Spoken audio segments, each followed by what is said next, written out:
शरणागत वत्सल भगवान श्री राधा गोविंद की महती कृपा करुणा से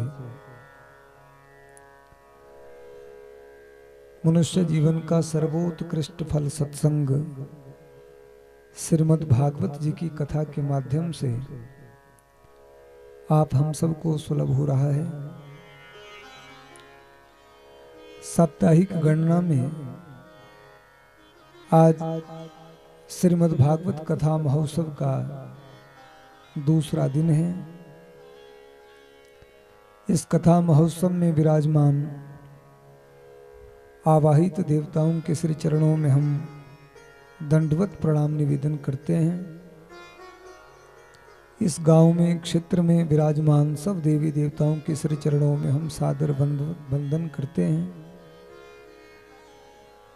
सब विप्रों के चरणों में हम सादर वंदन करते हैं और भागवत जी के रूप में विराजमान श्री राधा गोविंद के चरणों में अनंत कोटि वंदन प्रणाम करते हुए और भगवान की ही पावन चरण शरण ग्रहण करते हुए आइए बड़े समाहित चित्त से भागवत जी की कथा का आप हम लोग श्रवण करें। भागवत साक्षात भगवान का वांगमय स्वरूप है। ये भगवान का शब्दमय शरीर है, भगवान की मंत्रमय मूर्ति है। श्रीमद् भागवत तेनियम वांगमयी मूर्ति प्रत्यक्षा वर्तते हरे है। ये भगवान का शब्दमय श्री विग्रह है। पिछले कल यथा समय यथामति भगवत कृपा से श्रीमद् भागवत महापुराण के पावन महात्म्य का आप हम सब ने श्रवण किया।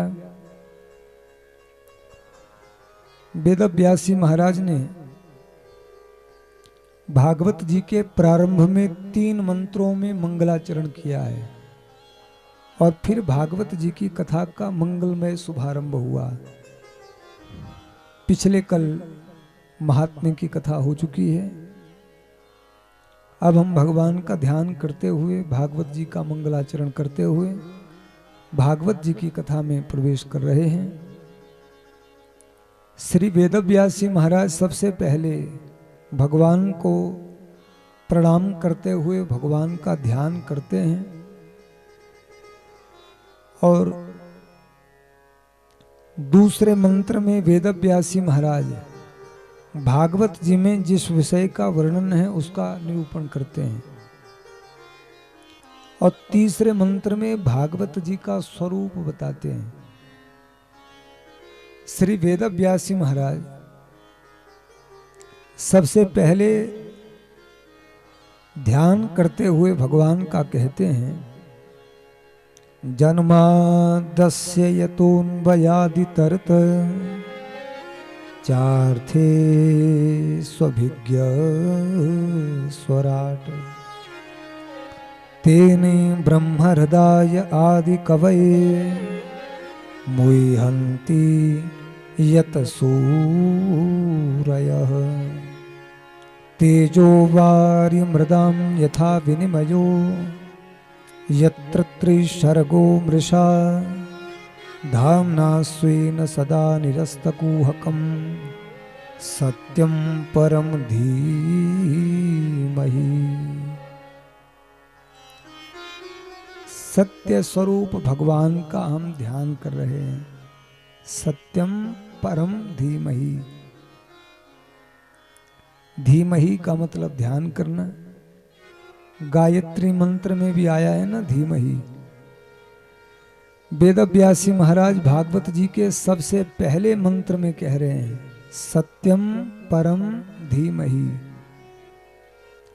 सत्य स्वरूप परमेश्वर का हम ध्यान कर रहे हैं और वो परमेश्वर कैसे हैं? बोले जन्माद्यस्य यतः, जिनसे इस सृष्टि का जन्म होता है। जो सृष्टि प्रकट करते हैं, विश्व की रचना करते हैं, जो संसार का पालन करते हैं, और ये संसार अंत में उन्हीं में लय हो जाता है, ऐसे परमेश्वर का हम ध्यान कर रहे हैं। जो भगवान अपने प्रकाश से प्रकाशित हैं, वो स्वयं प्रकाशित हैं। आप हम लोगों को अंधेरे में कुछ नहीं दिखता। दिन में प्रकाश चाहिए, रात्रि में भी प्रकाश चाहिए, तब दिखता है। अंधेरे में कुछ नहीं दिखेगा। लेकिन भगवान स्वयं प्रकाशी हैं। उनको किसी और प्रकाश की आवश्यकता नहीं है। सूर्य और चंद्रमा को भी वही भगवान प्रकाशित करते हैं। श्रीमद् भगवत गीता में श्री कृष्ण कहते हैं कि अर्जुन, सूर्य में जो प्रकाश है वो मैं हूं। ऐसे भगवान का हम ध्यान कर रहे हैं, जो स्वयं प्रकाशी हैं, जो परम चेतन हैं, और जिन्होंने संकल्प मात्र से ब्रह्मा जी को भी वेदों का ज्ञान प्रदान किया। तेने ब्रह्म हृदय आदि कवये मुह्यन्ति यत सूरयः। पहले मंत्र में भगवान का ध्यान किया है, और ध्यान योग के द्वारा वेदव्यासी महाराज ने शुभारंभ भागवत जी का किया। फिर दूसरे मंत्र में महर्षि वेदव्यासी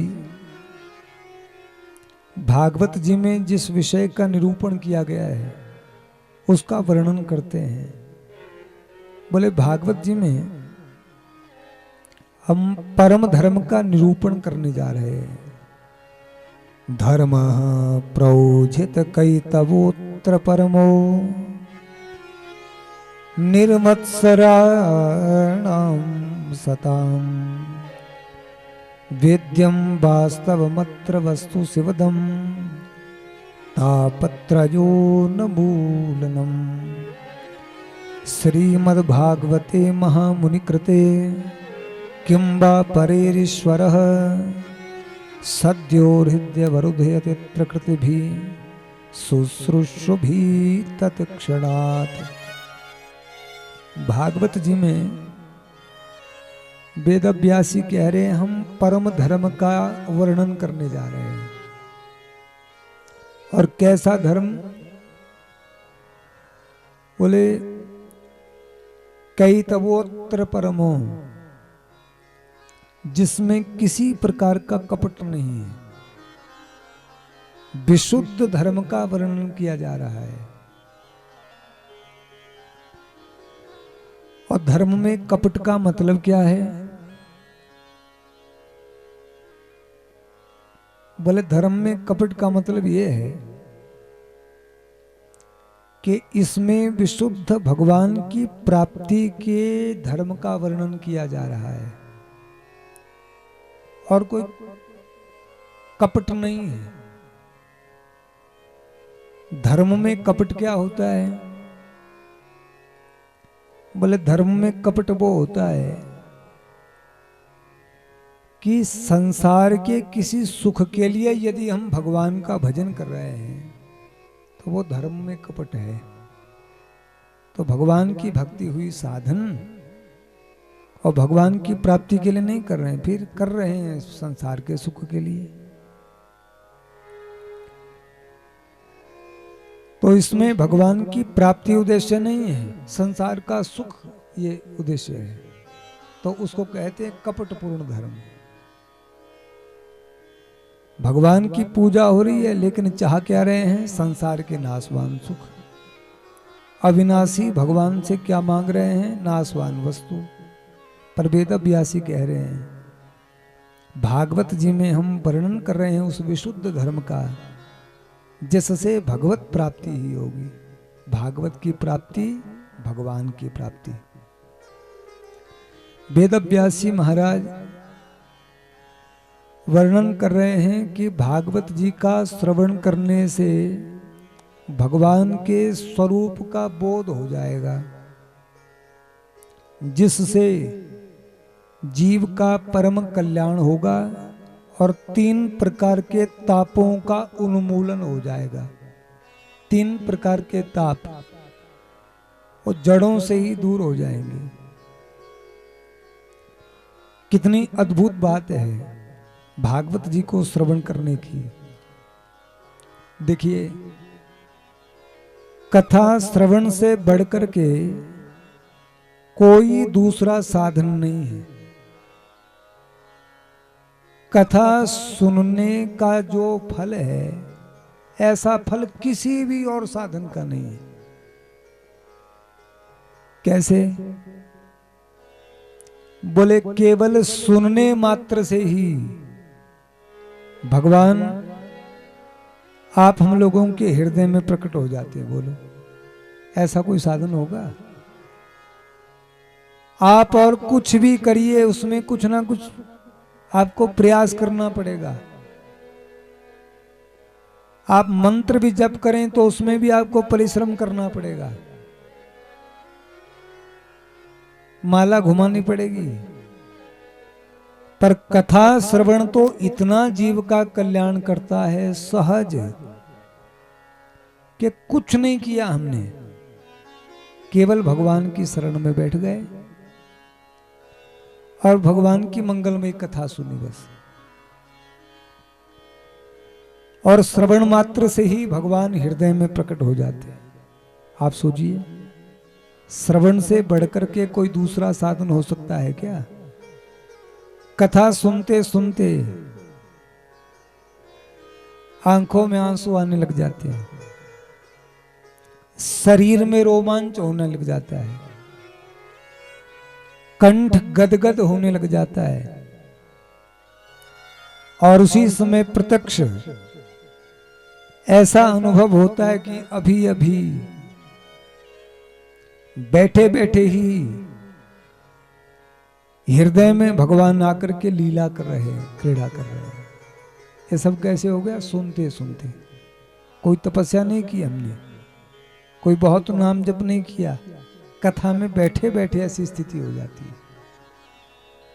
तो कथा श्रवण से बढ़कर के जीव के कल्याण का दूसरा साधन नहीं हो सकता। तो वेदव्यासी महाराज कह रहे हैं कि भागवत जी की मंगलमयी कथा का श्रवण करने से भगवान के स्वरूप का बोध होगा, 3 प्रकार के तापों का समन हो जाएगा, उन्मूलन हो जाएगा, और भागवत जी की कथा सुनने की भी कोई इच्छा करे तो उसके हृदय में भगवान अवरुद्ध हो जाते हैं। जाना चाहें तो जा नहीं सकते। उस व्यक्ति के प्रेम बस भगवान भी बंधन में पड़ जाते हैं, जो भगवान की लीला, भगवान की कथा सुनने की भी इच्छा जागृत करता है। इतने से भी भगवान प्रसन्न हो जाते हैं यदि कोई भगवान की कथा सुनने की इच्छा भी करे कि हम भी भागवत जी की कथा सुने। अभी कथा सुनी नहीं, और किसी साधन का ऐसा फल नहीं है कि कथा सुनी नहीं है, केवल इच्छा ही अभी की है, उससे भी भगवान प्रसन्न हो जाते हैं कि इनके मन में कितनी अच्छी इच्छा हुई है, कितना अच्छा संकल्प इनके मन में हुआ है, कथा सुनने का भाव जगा है। तीसरे मंत्र में फिर वेदव्यासी महाराज भागवत जी के स्वरूप का वर्णन करते हुए बोले, भागवत जी संपूर्ण वेदों का फल है, सार है। वेदव्यासी के शब्दों में देखिए, निगम कल्प तरोर गलितम फलम सुख मुखादमृत द्रव संजुतम पीवत भागवतम रसमालयम मुहुरहो रसिका भुवि भावुका। श्री वेदव्यासी महाराज मंगलाचरण में कह रहे हैं, भागवत जी के प्रारंभ में कह रहे हैं कि श्रीमद् भागवत वेदों का सार है, निगम कल्प तरोर गलितम फलम। सब वेदों का निष्कर्ष है श्रीमद् भागवत। और सुखदेव जी के मुख से संयोग होने के कारण, सुखदेव जी ने भागवत जी की कथा कही तो अत्यंत अत्यंत मधुर, ये वेदों का निष्कर्ष श्रीमद् भागवत जी की कथा अत्यंत मधुर हो गई है। पीवत, बोले भागवत जी की कथा का खूब पान करिए, ये कथा अमृत है, इस अमृत का पान खूब करिए। पीवत भागवतम रसमालयम, कब तक भागवत जी की कथा का हम पान करें, कब तक कथामृत को पिए? बोले जब तक ये जीवन है तब तक पान करो, क्योंकि आगे किसी लोक में भी भागवत जी की प्राप्ति होने वाली नहीं है। ये अमृत केवल इसी धराधाम पर सुलभ है। जैसे कि स्वर्ग का अमृत वो पृथ्वी में नहीं मिलेगा, स्वर्ग में मिलेगा। ऐसे ही दूसरा है कथामृत, ये कथामृत यही मिलेगा, स्वर्ग में भी नहीं मिलेगा। तभी तो देवता भी कथामृत का पान करने के लिए स्वर्ग से आए और सुखदेव जी से कहा हमको कथामृत पिला दीजिए। स्वर्ग का अमृत तो हमारे पास है जो समुद्र मंथन से निकला था, पर कथामृत हमारे वहां नहीं है। तो भागवत जी की कथा का हम कब तक पान करें? बोले आजन्म पान कर, जब तक शरीर में प्राण है तब तक पान करिए। देखिए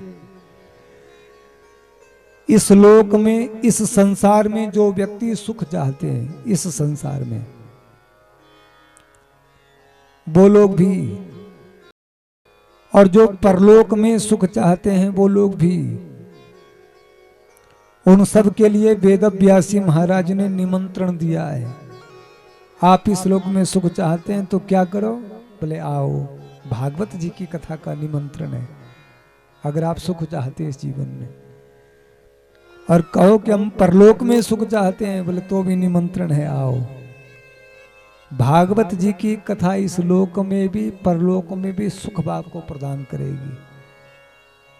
रसिका भुवि भावुका। और देखिए जीवन को भक्तिमय बनाने के लिए, जीवन को रसमय बनाने के लिए भागवत जी की कथा है। वेदव्यासी महाराज ये कह करके कि मुहुरहो रसिका भुवि भावुका, रसिक लोगों के लिए, भावुक लोगों के लिए, भक्त लोगों के लिए, सबके लिए भागवत जी का निमंत्रण दे रहे हैं कि भागवत साक्षात भगवान है। आप भगवान की शरण ग्रहण करो, लौकिक पारलौकिक फिर आपका मंगल ही होगा, आपका कल्याण ही होगा। तो 3 मंत्रों में वेदव्यासी महाराज ने पहले भगवान को प्रणाम किया और फिर नैमिषारण्य की पावन भूमि में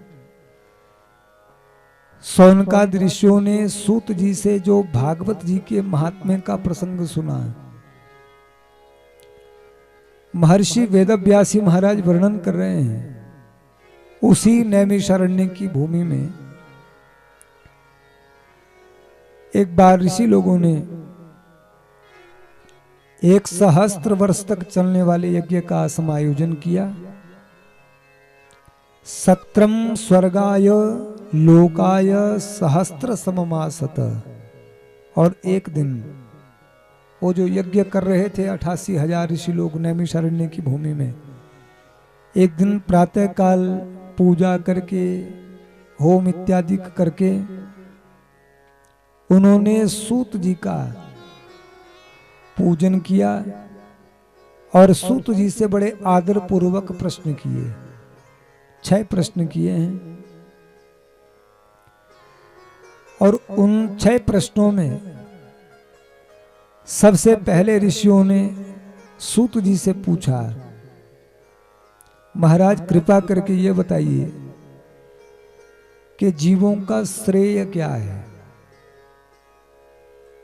श्रेय कहते हैं कल्याण को, कि सारे संसार के मनुष्यों का कल्याण कैसे हो। तो मनुष्यों के लिए, जीवों के लिए श्रेय क्या है, कल्याणकारी क्या है। एक होता है श्रेय, एक होता है प्रेय। अंतर क्या है?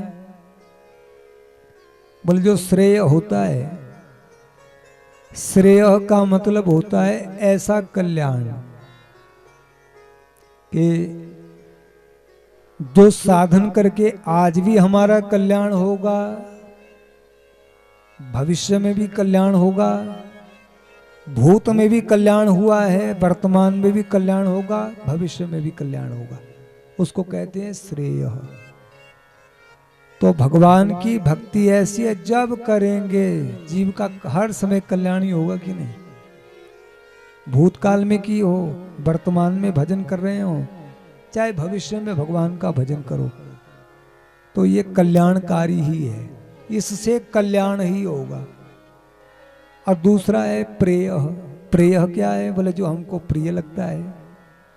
तो जो हमको प्रिय लगता है वो जरूरी नहीं कि जैसा आज हमको प्रिय लग रहा है वो कल भी लगे। जैसे किसी व्यक्ति को मिठाई खानी बहुत अच्छी लगती है, उसकी बड़ी प्रिय है, और खूब मिठाई खाई, फिर बोले इतनी मिठाई खाई, अब क्या करें, शरीर है, कब कौन रोग लग जाए क्या पता। बोले फिर ऐसी बीमारी लग गई कि अब मना किया है मीठा मत खाना। तो बोलो जो पहले बड़ी प्रिय लग रही थी अब उसको हाथ भी नहीं लगा रहे, क्यों? बोले खतरनाक है, बिल्कुल मना किया, मीठा तो बिल्कुल मत खाना। तो जो प्रिय वस्तु थी वो सदा कहां प्रिय रही, पहले प्रिय थी, अब वो ही खाएंगे तो विष बन गए। पर भगवान का भजन ही ऐसा है, पहले किया तो भी कल्याण, अब कर रहे हैं तो भी कल्याण ही होगा, आगे करेंगे तो भी कल्याण। तो बोले जीव के लिए श्रेय क्या है। फिर कहा कि सब कथाओं का सार क्या है। भवता यद विनिश्चितम, आपने जो निश्चित किया है जीव के कल्याण के लिए, वो सब कथाओं का सार हमको सुनाइए। फिर तीसरा प्रश्न किया कि किस इच्छा से, किस प्रयोजन से भगवान प्रकट हुए। सूतम जानासि भद्रम ते भगवान सात्वताम पति, देवक्याम वसुदेवस्य जातो यस्य चिकीर्षया। हे सूत जी महाराज, आप तो जानते हैं सूतम जानासि भद्रम, कि भगवान क्या करने की इच्छा से माँ देव की, वसुदेव जी के यहां प्रकट हुए भगवान, वो बताइए। हो गए 3 प्रश्न। फिर चौथा प्रश्न किया, कितने भगवान के अवतार होते हैं। 5वां प्रश्न किया, भगवान के अवतारों का प्रयोजन क्या होता है, क्या क्या उद्देश्य होते हैं। फिर छठा और अंतिम प्रश्न किया सूत जी ने, और ये प्रमुख प्रश्न है। अंतिम प्रश्न किया, हजारों ऋषियों ने सूत जी से नैमिषारण्य की भूमि में ऋषि लोग बोले, ब्रूहि योगेश्वरे कृष्णे ब्रह्मण्ये धर्मवर्मिण स्वाम काष्ठा मधुनोपेते धर्मं कम शरणं गत। ब्रूहि योगेश्वरे कृष्णे ब्रह्मण्ये धर्मवर्मिण। बोले महाराज, भगवान धर्म के रक्षक हैं। भगवान जब अंतर ध्यान हो जाते हैं तब धर्म किसकी शरण में जाता है? ये प्रश्न करके सब ऋषि लोग सूत महर्षि को वंदन करके भाव से श्रवण करने लगे। पहले अध्याय में केवल प्रश्न ही प्रश्न हैं और अब भागवत जी के प्रथम स्कंध के द्वितीय अध्याय में श्री सूत जी ने ऋषियों के प्रश्नों का उत्तर देना प्रारंभ किया। श्री भागवत जी की कथा में सबसे पहला संवाद है सूत जी और सौनकादि ऋषियों का।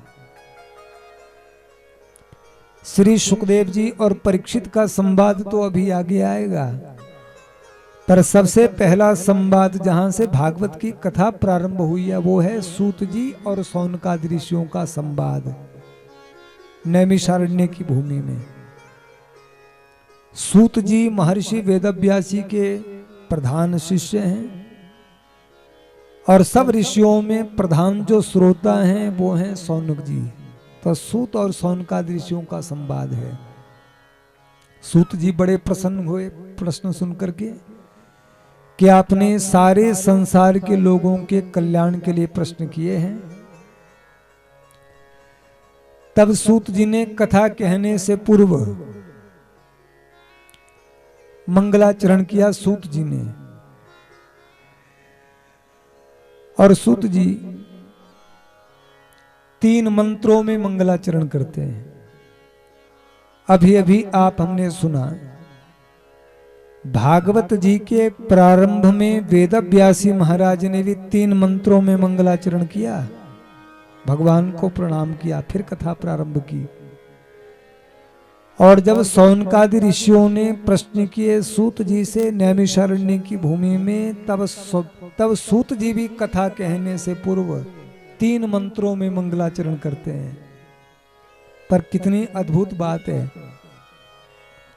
सूत जी ने जो 3 मंत्रों में मंगलाचरण किया, 2 मंत्रों में केवल गुरु जी की वंदना की और 1 मंत्र में भगवान के स्वरूपों को वंदन किया। 1 मंत्र में भगवान को प्रणाम किया और 2 मंत्रों में गुरु जी को प्रणाम किया। बोले देखो,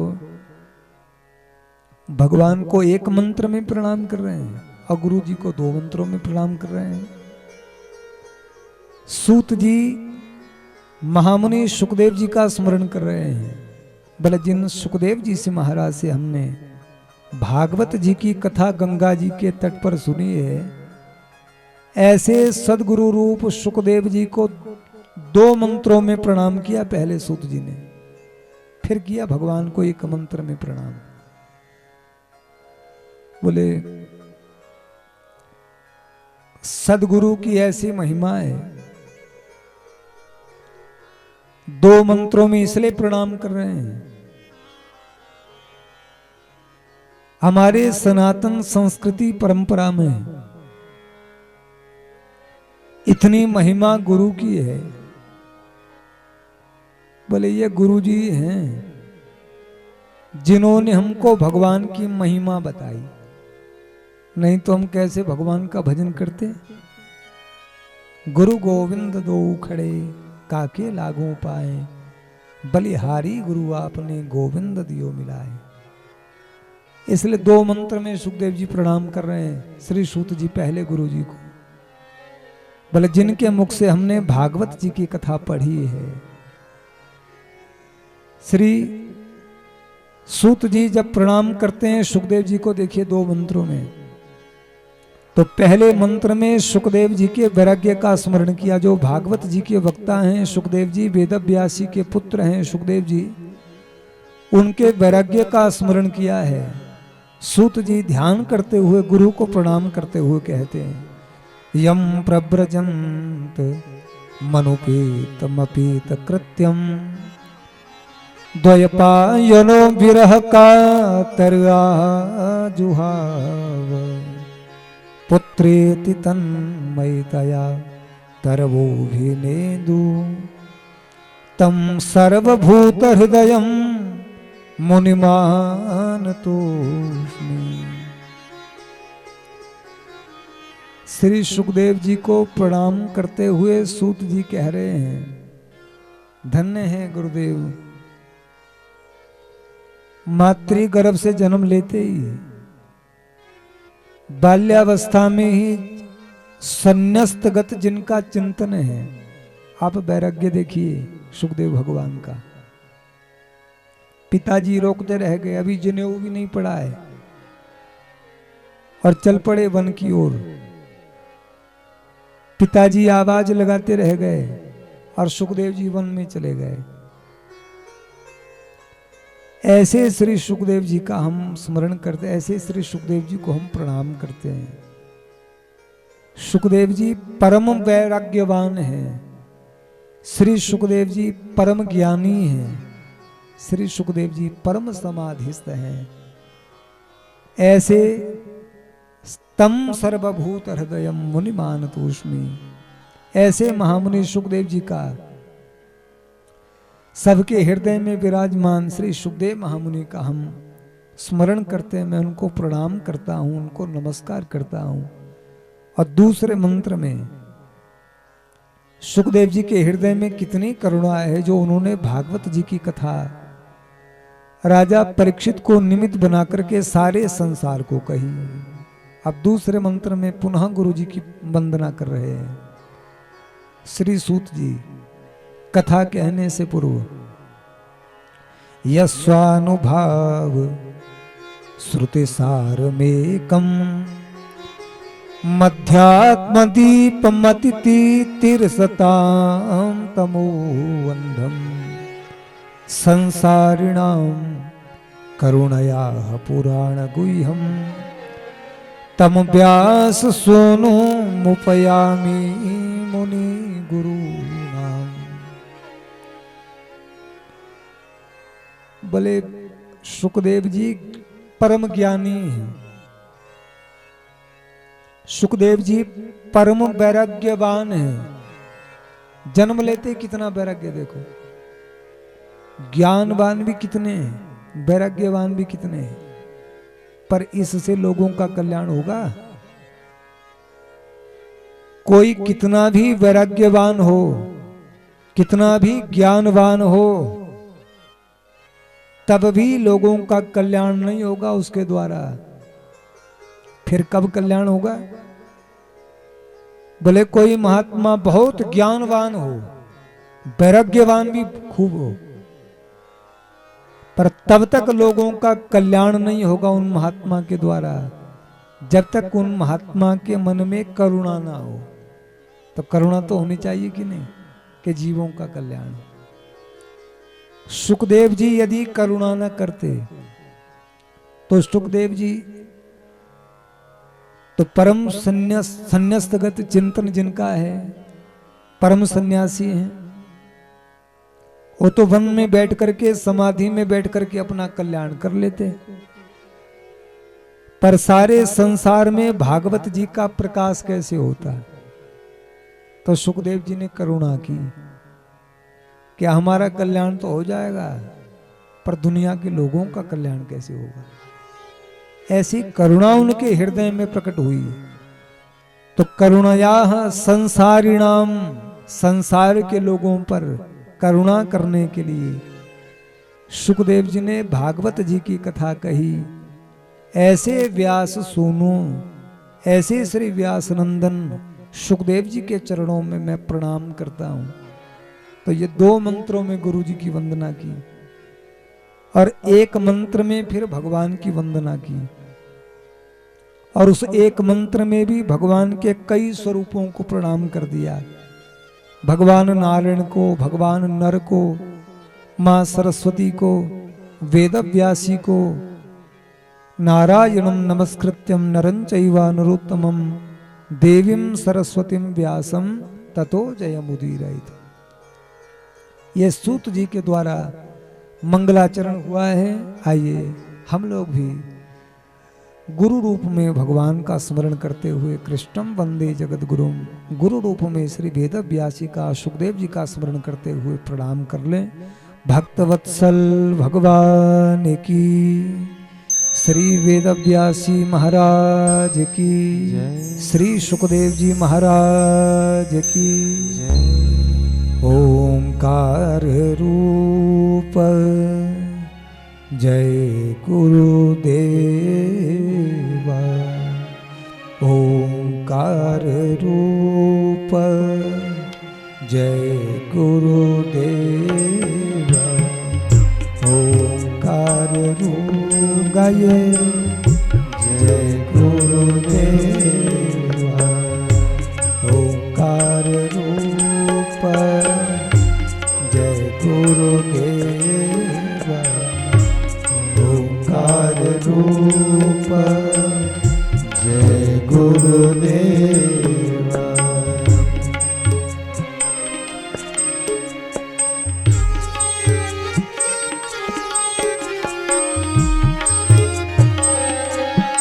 जय जय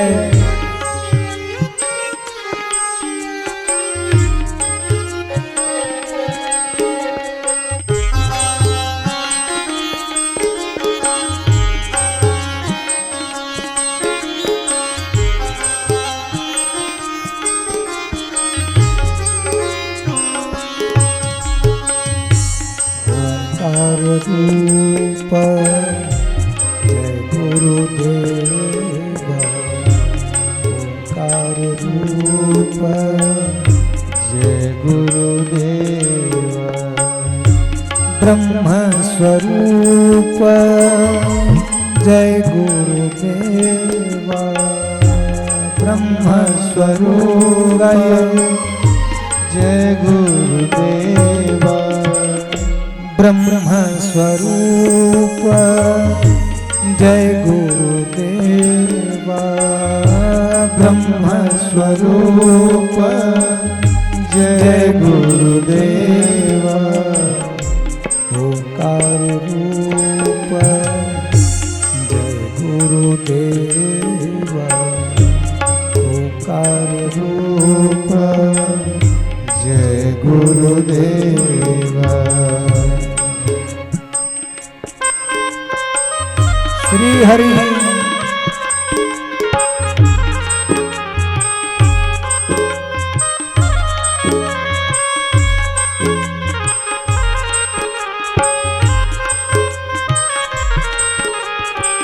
जय जय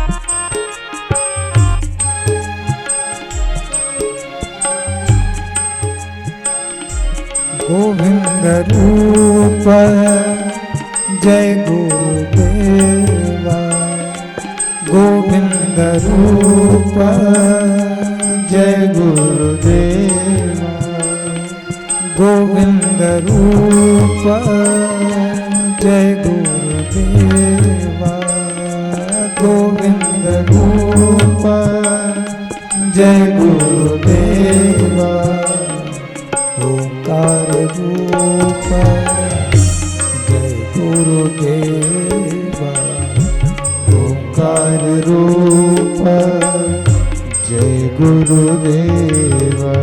जय जय सद्गुरुदेव भगवान की।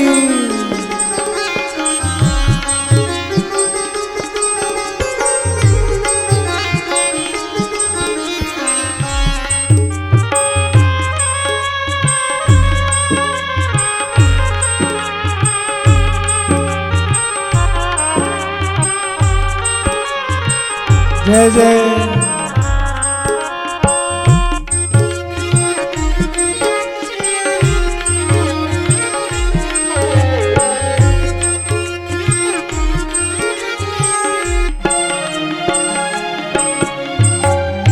महादेव रूप जय गुरुदेवा, महादेव महादेव रूप जय गुरुदेव। महादेव रूप जय गुरुदेव। महादेव रूप जय गुरुदेव। ज्ञान स्वरूप जय गुरुदेव। ब्रह्म स्वरूप जय गुरुदेव। ब्रह्म स्वरूप जय गुरुदेव। ब्रह्म स्वरूप जय गुरुदेव। ओंकार रूप जय गुरुदेव। ओंकार रूप जय गुरुदेव। ब्रह्म स्वरूप जय गुरुदेव। ब्रह्म स्वरूप जय गुरुदेव। जय गुरुदेव। जय गुरुदेव। जय गुरुदेव।